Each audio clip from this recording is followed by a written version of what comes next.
Well, hello, everybody. Welcome back for another episode of Moving Forward with Arthritis. I'm Sharon Caddy, and it's so great to have you along. You know, if you've been listening along, you might have recalled when I had a chat with actually my own surgeon, Dr. Paul Zalzal, who joined me talking about hip replacement surgery. And during our chat, we got talking about the important role that doctors play in letting you know what surgery is going to be like, what they're going to be doing, all the actual technical aspects about having surgery, recovery for surgery.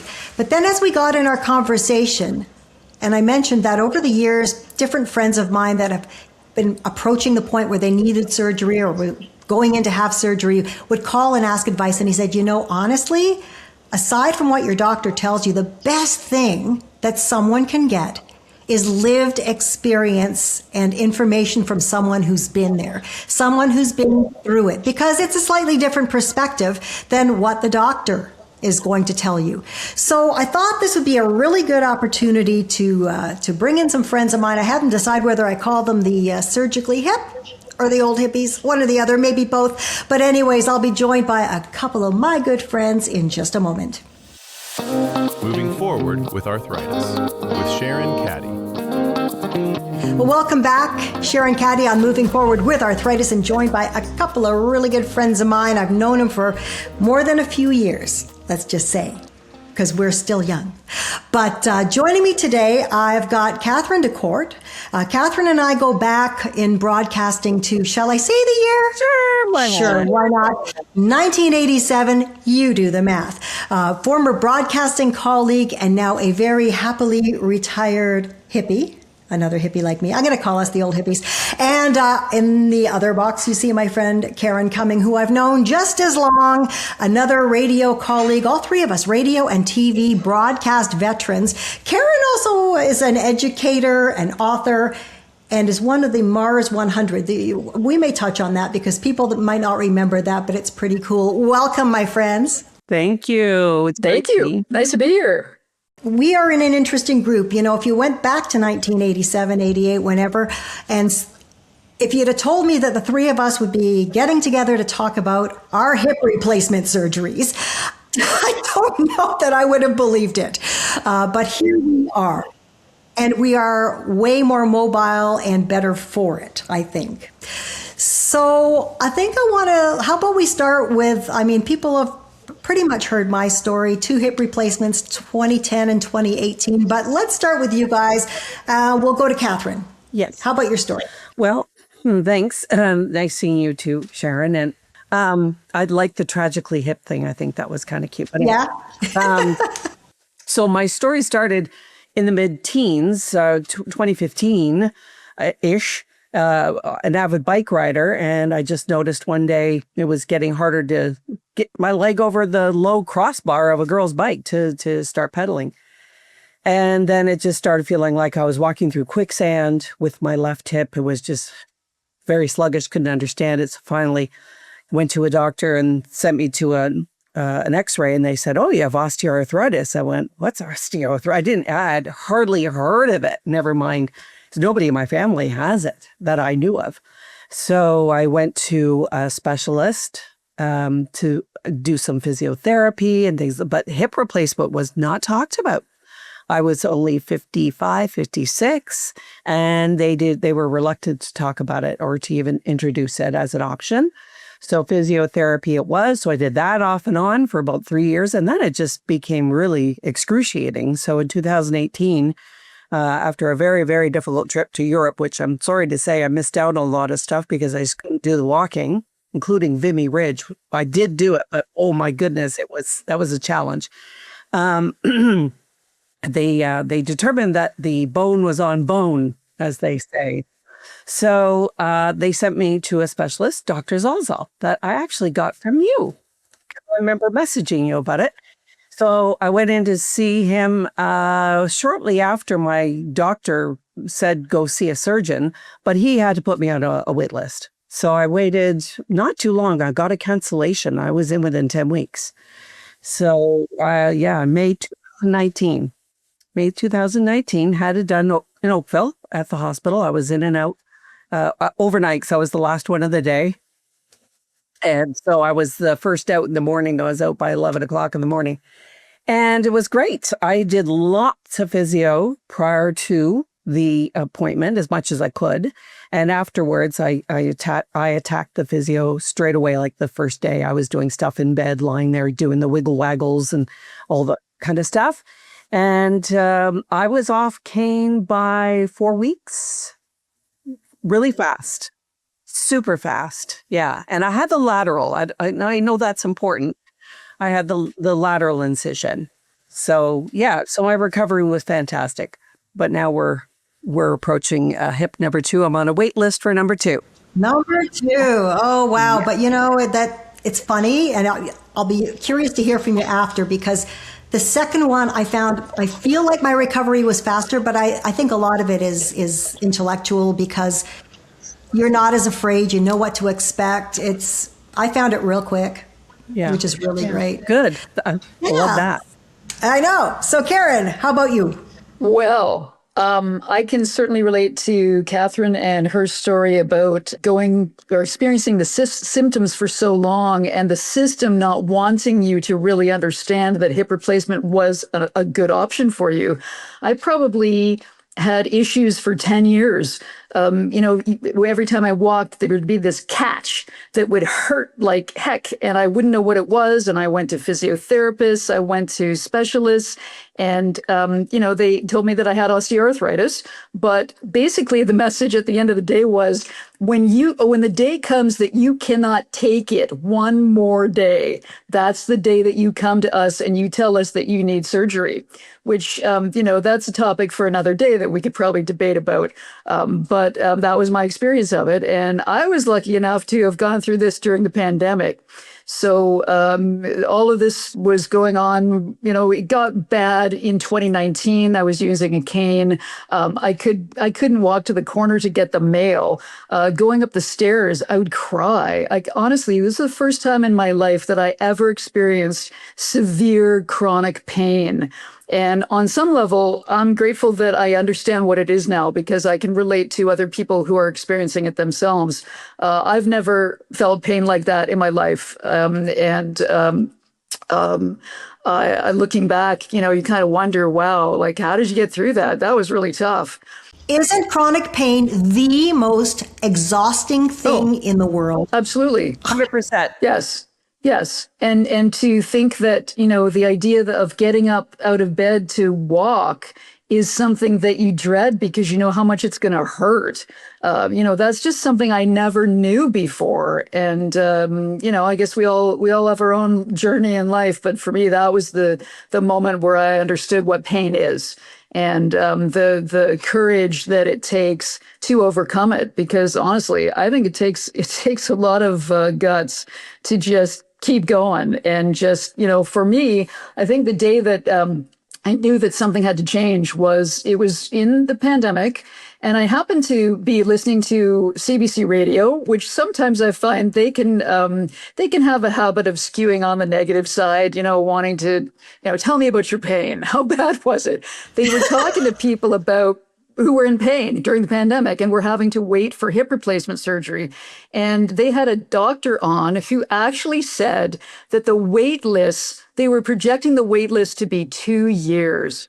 And I sat there and I just said to myself, 2 years? I don't think I can do this for 2 years. What am I going to do? So that was when I just went to my family doctor and I said, look, I have to do something because this is inhumane. Something has to change. Please help me.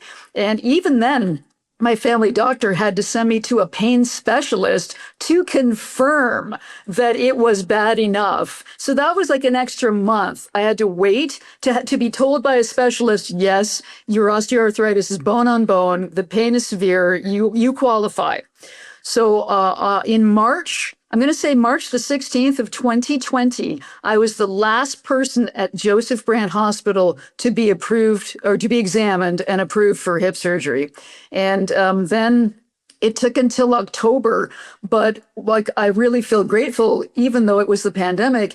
There were upsides and downsides to the pandemic. because of it, I found that a lot of the patients who were scheduled for hip surgery, they canceled because they didn't want to be in a hospital during the pandemic. And I was the complete opposite. I was just like, please take me. Let me get on the table. Do this now. I want my life back again. And that's exactly what happened. The pandemic just added this whole element of drama to it. I had to take a taxi to a hotel to stay there overnight and then take a taxi to the hospital because no one was allowed to be with you. And I remember walking into the operating room and just saying to them as I climbed up on the table, please do this. Like now, please just do this. And the moment I woke up, and you both, I'm sure, can relate to this, I felt a different kind of pain. It wasn't the pain I'd felt before. This was like the healing kind of pain. And I just knew that I had my life back again. And I was so profoundly grateful. My doctor was Dr. Daniel Tuschinski at the Jurbinsky. And he just did a fantastic job. But one thing I'd love to get your feedback on, both of you, is that when I first started doing the research, trying to find a surgeon, I found it so weird. The system gives you all the freedom to choose your own surgeon, but none of the information to base your decision on. So I just started calling everyone I knew, and Sharon, you were one of those people who had had a hip replacement, to ask them, where did you go? Who was your doctor? How did it go? Are you happy with the results? And that took a long time to talk to, I talked to loads of people. And that's a really daunting thing when they give you the power to decide, but they don't give you any of the information you need to make a good decision. Yeah, I was very fortunate in that when I first had symptoms, and I was only like 42 or 43, whatever it was, when I went to my doctor with symptoms, and my doctor was quick to diagnose me, and he didn't let it get too terribly far because I've been so lucky from my family doctor perspective and from Dr. Zalzal, the surgeon, where my family doctor said, it's osteoarthritis. It's not gonna get better. So he didn't want to let it get to a point where I was totally debilitated before we went to that, which I appreciate to this day. And he's long retired now, but he was such a great family doctor. And I knew whoever he sent me to was going to be fantastic. And so that's how I landed where I did. Before I let Catherine jump in, though, interestingly, because you guys had yours in, like, Catherine, you said 2017, 18? 2019, and you're 2020. My first one was in 2010. And can I tell you that at my first hip surgery, I was in the hospital for 5 full days. Wow.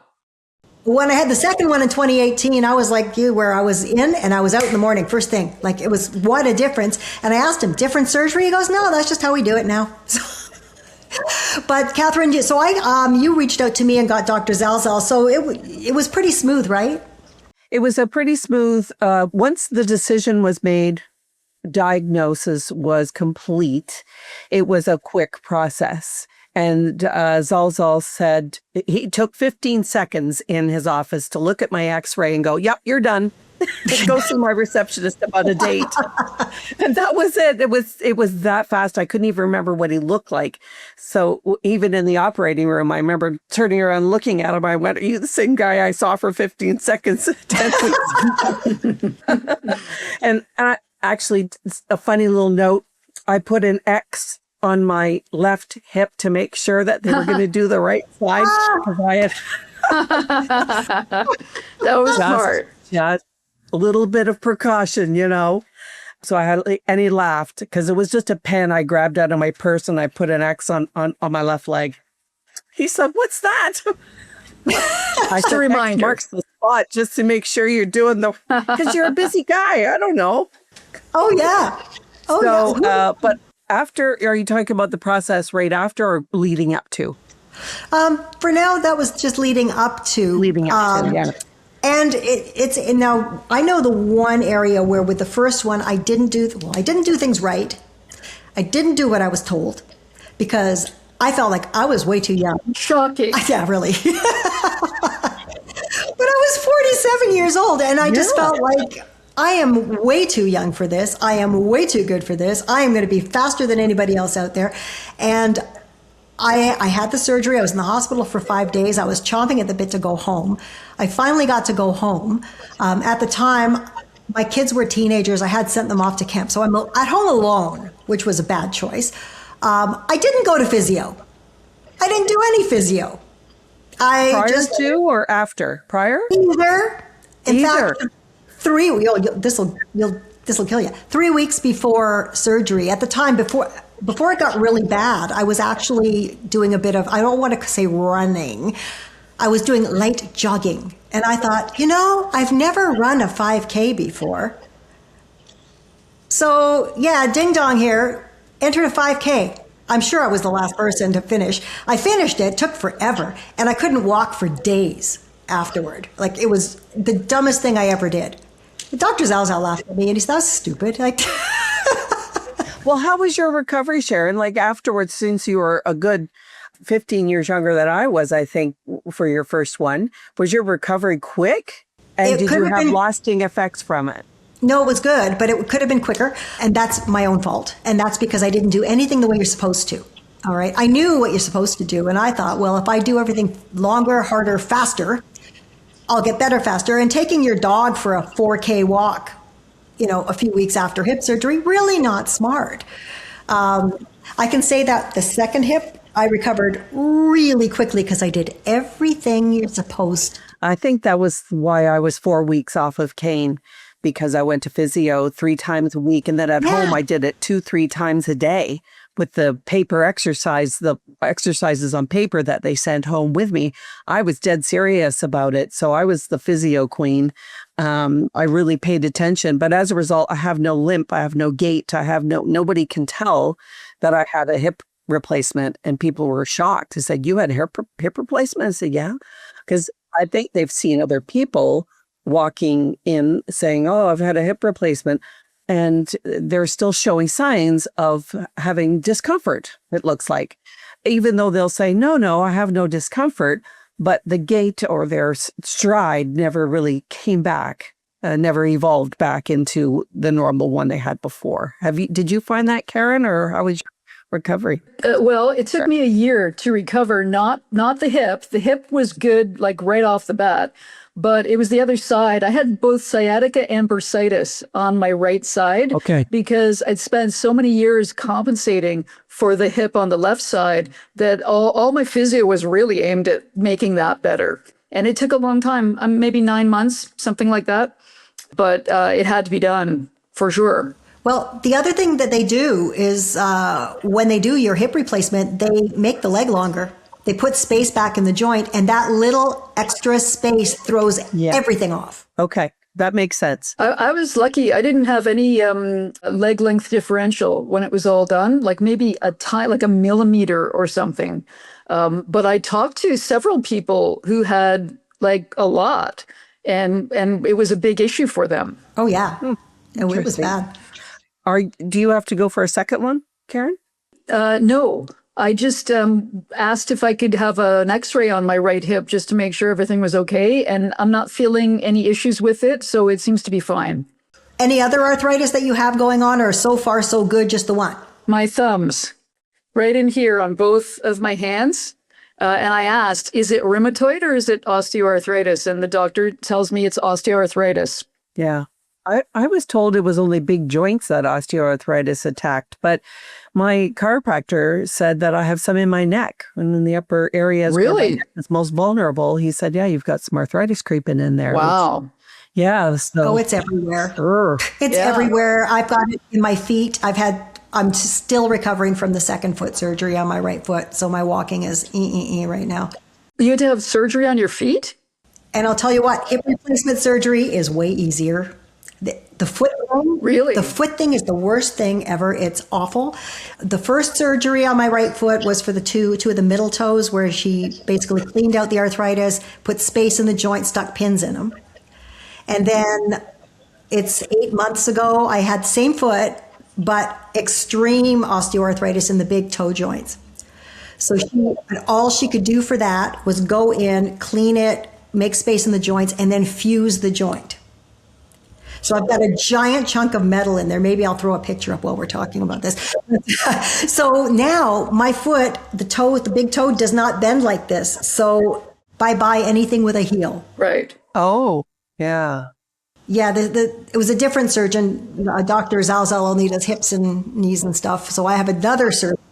And I remember her telling me that I said, so what can I expect after this surgery? She goes, well, you won't be wearing heels ever again. And I guess I looked really, I don't know if I looked angry or sad, probably both. Probably both. And she looked at me and she's literally like, and you're wearing them so much right now. But it's that thing about being told what you can't do. But you know what? You make accommodations so you lose some of that pain. Are you happy you did that surgery? The foot, not the hip, but the foot? The first foot surgery, 100%. The second one, she says it takes up to a year to heal. So I'll ask me in about 3 or 4 more months. It's really uncomfortable. It's less pain now than it was. So I agree with her. Maybe it does take a full year. But I find it, of all the stuff I've had done to me, it's the worst surgery I've had. And it's not that she did it poorly. It's just what it does to you. And she even told me, she said, your brain would still be sending messages that your foot works a certain way. And it doesn't work like that anymore. I like watching these, like crime dramas. And if there's a bad guy chasing me, I have no shot. I feel that way right now. I feel that way right now because if anybody is watching and they're going through the pain that Karen and you and I have experienced, you compromise everything. My shopping trips are now planned. So I'm not going to 3 stores, or even if I'm just doing one, I've got it in my mind which sections I'm going to first, second, third, and then out. And then I'll rest in the car for 5-10 minutes before proceeding to the next task. And we've recently had to cancel, I know, third world problems, but first world problems, pardon me, I had to cancel 2 trips because my spouse said, well, we can just wheelchair you through Pearson Airport.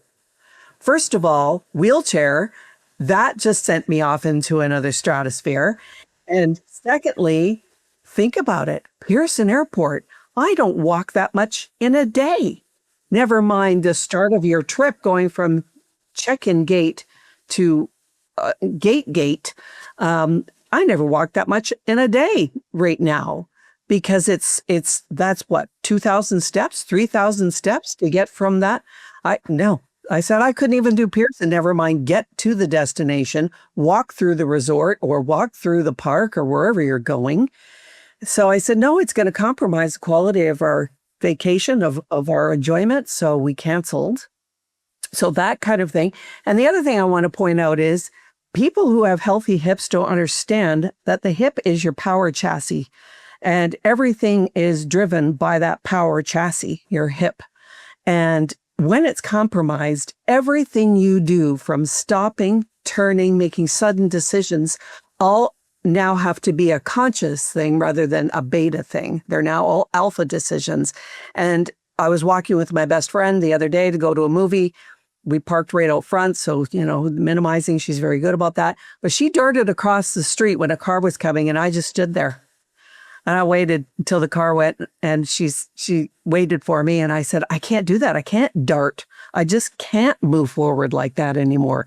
That is something that you take for granted with your healthy hip. And I cannot do that. So all those decisions you make automatically now become deliberate. That's part of the exhaustion as well. I like what you had to say about becoming more intentional and more efficient in your shopping or the things that you have to do in a day. I remember being that way as well. And I also remember 2019, my birthday, I went out with a friend of mine in Toronto to go see a play, and I took the GO train to get there. And he wanted to walk to the theater, even though I was walking with a cane. And I said, well, I'm okay with that. And it's his habit to walk quickly. And he was walking so fast, I could not keep up. And I don't think people who've never had an issue with their hips, they don't stop to think about how unconscious the movement is. And when somebody has to be conscious about it and it's hard, you got to slow down. You have to slow down. That's it. I just thought it was kind of a funny commentary on the way people are. They think about how it is for them and not how it is for you. And walking and talking becomes a whole new skill set because I'm walking. It is. I'm looking at the sidewalk for unevenness or little stones or yes, I changes remember in that. the pavement. I'm looking for, and people walking towards me. Are they going to move or am I going to have to dart sideways? All those things. So it takes on a whole new brain skill to just move around in public when you have and I'm at the point now where my hip is bone on bone. So I'm at the excruciating part of the development of my right hip. So I'm at, thanks. So I'm at the stage where I'm taking everything very, very carefully. Sharon, I'm not sure if you were going to approach what to do if you're in that kind of pain to minimize it other than heavy drugs. Yeah, well, I was going to ask you guys though, I took the prescription meds with the first hip. I did not do the prescription meds with the second hip because my stomach did not tolerate it very well. I had a really, really hard time with the prescription pills that I was given the first time around. And it became this weigh it out kind of situation where it was, okay, what's worse? Would you rather have the excruciating hip pain or would you rather have a really lousy, crappy stomach experience? And that time around, I was accepting the lousy, crappy stomach experience, but it took a long time to kind of get my stomach back into any kind of decent condition once I was off those pills after surgery. Second time around, though, I also believe that when I went back to see Dr. Zalzal, I was in pain. I wasn't in as much pain because at that point there was a relationship with that doctor already, and he goes, well, we know where this is going. He let it get to a certain point and said, we're just going to do this because it's not going to get better. I took the drugs and I wound up sleeping for most of the day for weeks. Oh, wow. Like I'd sleep till noon. That was normal to sleep till noon. And someone whose opinion I respected said to me, your body is the boss. Listen to your body. If you need to sleep, you sleep, and don't put any kind of guilt trip on yourself about not doing anything or not doing enough or not being productive.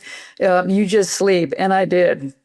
And I have to say, it felt good. It also felt good to wean myself off the drugs, after the appropriate amount of time had passed. But I kind of appreciated those drugs because they just kept me in a bit of a haze for at least, I'm going to say 2 or 3 weeks. Yeah, not good. Well, one thing I have incorporated into my life is an inside exercise bike. It's not a Peloton. It doesn't have a screen. There's no computers.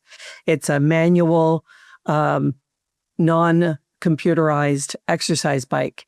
And it's got a manual tension knob on it. So I can do the tension at will when I want to increase or decrease. And I can also go backwards, which actually, strangely enough, uses a different muscle set.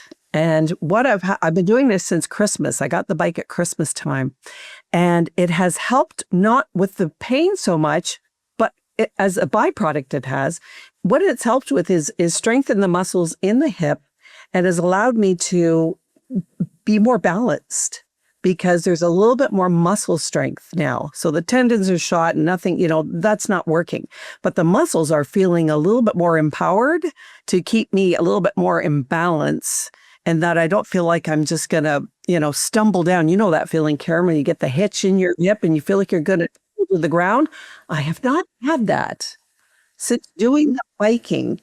And I'm an avid biker in the outside months. So my bike's ready to go. I'm a little nervous about doing it because, it's gotten worse since last fall. But at least I have the inside one as a backup. So I try to do that every day for 20 minutes, 30 minutes. That's great advice. So if you can manage that, to do an exercise bike every day, because there's no strain on your hip because you're sitting. No. I also found that before the first hip surgery, I was doing some yoga. Of course, the poses got harder as your mobility got less. Once I got pretty well on the other side of recovery, I gradually got back into it, and I became a yoga instructor. I actually went and took the 200-hour training and became an instructor. And as I've been riding the wave of, I got through that one and then the other one got bad and then I get better and then the feet get bad and you get better. I started to learn other adaptations and sometimes chair yoga and different adaptive yoga that you could do because, and even now, especially now that my foot's in the shape it's in, there are certain yoga poses that are just not happening for this girl anymore because the things don't bend like they're supposed to, but it doesn't mean you can't do something. I think being active is really important. I think staying to whatever degree you can be active and for whatever duration you can healthily and comfortably be active, I think you actually have to do that. I mean, there's a tendency, and I found myself a couple of times sliding toward it. You get depressed, like you get sad and you get depressed and you feel defeated because we've all been really active people. And suddenly I'm not so active and I can't do things. And that word can't and don't and shouldn't, and that gets in your head. And you really need to stay positive and whatever activity, if it's a chair thing where you're just doing some weights with your upper body, just something so that you're... I think the weight bearing activity is really important. Like I got into lifting weights and really appreciate how good that is for my hip and for the muscles surrounding my hip too. Can I tell a quick funny story? I also trained to be a yoga and meditations teacher about more than 10 years ago. And this was in the midst of when I was really feeling the pain. My leg would catch. You know what I'm talking about, right? Like you take a step forward and all of a sudden this catch and it would hurt like anything. And so we're doing this yoga session at like 5:30 in the morning and there must have been 100 people in the room. And they wanted us to do some pigeon pose or something that was, just not a good idea. And I'm in this mindset, I have to do it. I have to, do what's required. So I get into this pigeon pose and I start screaming in pain and people aren't sure what's happening. And finally I got it out and I told them what it was. And somebody had to get me off the floor and walk me out and, just help me walk it off for a couple of minutes. And at the time, even the yoga teacher had hip issues and she suggested it was a torn labrum and that I should eat turmeric. The turmeric was really going to help me with that. So I started to eat, put turmeric on everything. And, it helped, but it wasn't a torn labrum. It was bone on bone osteoarthritis. Yeah, that's tough. But I still think, kudos to everybody for even just getting out walking. Oh, even to just somehow get to a point where you can walk again. Yes. Like this has been my thing over the past year. I mean, getting the foot thing was, like I say, worse than the hip thing because even a cane is not helping you with that stupid foot. No. And getting to a point where I could walk my dog a block was a big deal. Well, you know what? Really. My saving grace was adopting a dog. Right after the surgery. It was during the pandemic. Dogs were very hard to come by. I applied for at least 5 or 6 dogs and I wasn't the successful applicant. And finally they gave me a dog, and having to walk my dog twice a day, it meant everything because it meant I couldn't not go outside. I couldn't not walk. And that walking was what helped me to recover. And the warm weather has really helped as well. It was a brutal winter. I'm sure we all agree. There were some days where, I'm fortunate to be retired in that I don't have to go out to work. I'm very fortunate. And there were days where I was just inside for, a couple days straight because it was too snowy. It was too cold. I couldn't be bothered. So those are tough days, though. Even though I was happy to not be able to go out, I was also unhappy because I couldn't go out. Like it was tough. But the ice is hard. I mean, I'll take that dog for a walk, but this winter was brutally hard. And if there was ice, I was terrified half the time. I'm walking, like shuffling along because especially, I'm sure I'd be fine. I've fallen a few times since I've had these things done, but I get scared. I'm scared that one of these times I'm going to fall just the wrong way and damage it. And that's a whole different level of surgery. A revision is a very different. Well, I think you get a lot more particular about your footwear. You look at the treads of shoes and you ask yourself, is this going to be a good idea? Is this going to help me on ice or, wherever where, before any of this happened to me, I wasn't real focused on the treads of my shoes or anything like that. Yeah, me too. I hear you on that. The footwear selection is absolutely key. And snow tires for your legs, for your feet, for sure. Yeah. Hey, I'm curious, did either one of you ever do pole walking? Yes. Did you get a set of poles? I have a set of poles. Yeah, my physiotherapist, who was really good, she worked with me online during the pandemic. She suggested walking poles, and I got a pair that have treads on the bottom for winter weather as well. And they really helped me a lot. They helped me to improve my gait while I was waiting for the surgery, and they helped me to get out and actually do some walking because they made it a bit easier. So yeah, highly recommend. I enjoy the Nordic poles. Had them probably 6 years now. So I would definitely use the Nordic poles. And they're extremely helpful, and they do give you upper body cardio as well.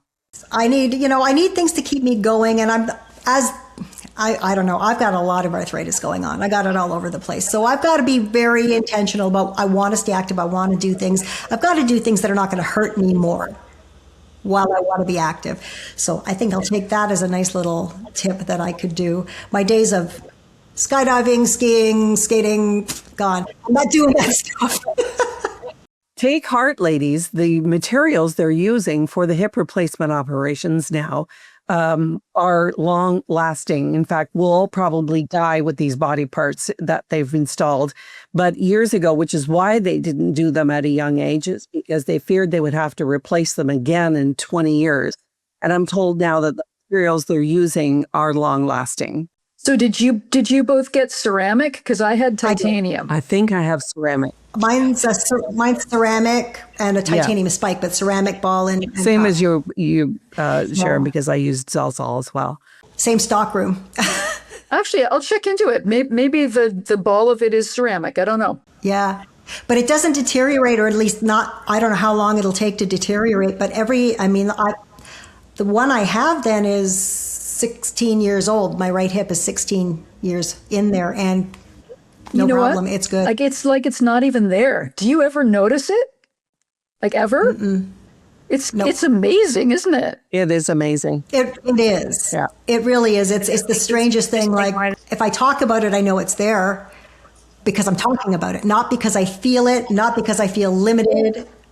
Now, question though, doing yoga, did you notice, Catherine, do you do yoga at all? No, I don't. No. Okay, so Karen, doing yoga, did you notice for a little while, once you've recovered and stuff though, adjusting to balance poses because you don't feel it the same way you used to feel it? What I remember is being a lot more conscious of wanting to do what feels good instead of whatever the pose demands. I think before that, I was maybe a bit more focused on just forcing it or pushing it or, why can't I do this? And afterwards, I just gave that up and, decided that I loved myself too much to put myself through that and happy to do, some of the gentler poses or the mountain poses, tree poses for balance, but not so happy to do the really challenging poses. Yes. Well, I do Tai Chi. Follow Tai Chi. So I did the whole routine, learned the whole routine. Did you learn all the 108 or whatever it is? Yes. Wow. 108, yeah. 108 That's amazing. Steps. And I loved it. I could do it at home because I found an online instructor because I hadn't memorized it up to that point. So using the online instructor, he was very slow so I could go through it. And up until last September, I was okay doing it, but I have not been able to do it since September, October, fallish. I just can't put the weight on my right foot that I need to process through the movements. So I lament that because I miss doing my Tai Chi. I try it every week. I try to do a few little steps. I'm like, nope. It's not going to feel right. Yeah. The point of Tai Chi is to go through with the movements and have that whole balance and flow happening. And when you have to fight with yourself, there's no flow. It's just a fight. Mm. So, but you'll go back to it, Catherine. I will. You'll go back to it. Yeah. Yeah. Sure. Oh, yeah. Yeah, that's great. I enjoyed Tai Chi very much. The other thing I found, I have a personal trainer. I don't see her a lot. I see her a couple times a month. And she developed a whole, she does obviously regular physical personal training, but she also developed a secondary specialty, which is mobility exercises. And I know when she proposed that I want to put you through the mobility exercises. I think it'll be really good for you. And again, coming from someone I was a fitness instructor, I was a trainer, I did all this stuff. And in my head, it's about push. Like you're saying, Karen, you push for the harder poses, you push to do the harder stuff. And there was part of me that would say, well, this is so easy. Like, I don't even know if I want. Well, she started taking me through the mobility exercises, which they don't look hard, but it's taking your joints, whether it's shoulders, hips, whatever, through a full range of motion, slowly, smoothly. I was stiff after the first couple times I did that. And I think we come from a world where it's all about push and tough and, lift and no, it's about working to increase mobility is the key.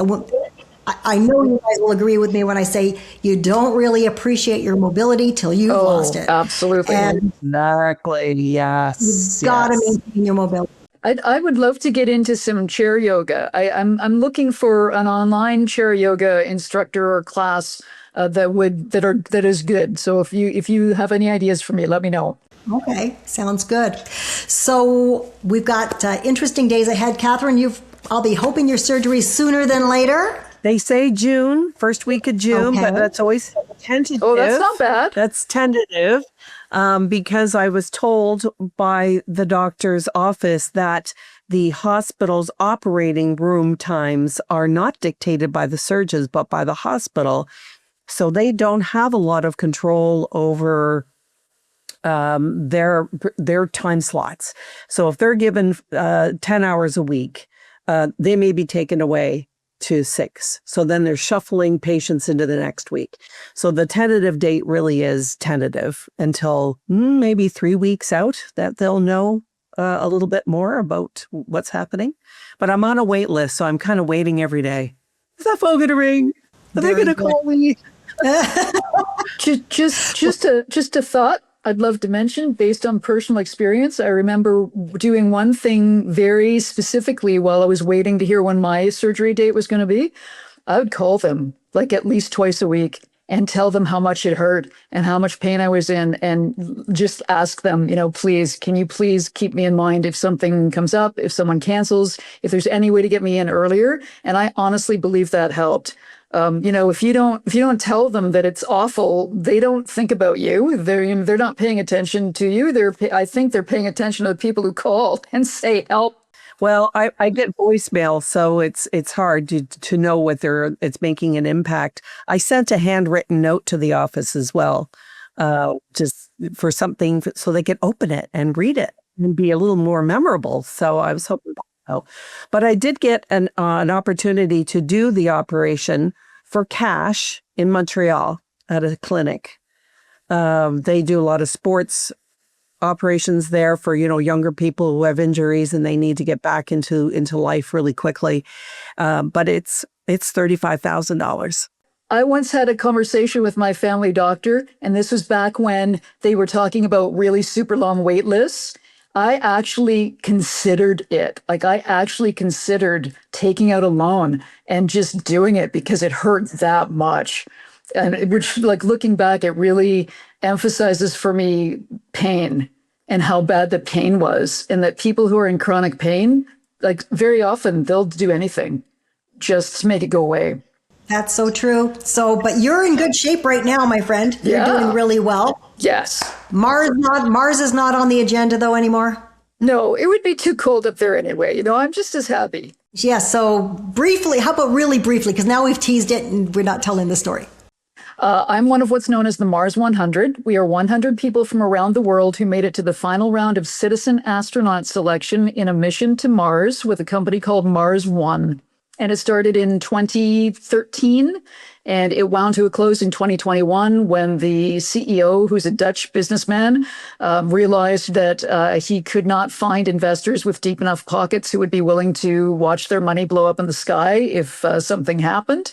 And he wound down the mission just a couple days before William Shatner went up into space with Blue Origin and Jeff Bezos in 2021. But it was a wild ride. It was the experience of a lifetime. And I talk about it, at every opportunity. You'll always be our favorite motion. Oh, that's very sweet. Thank That's you.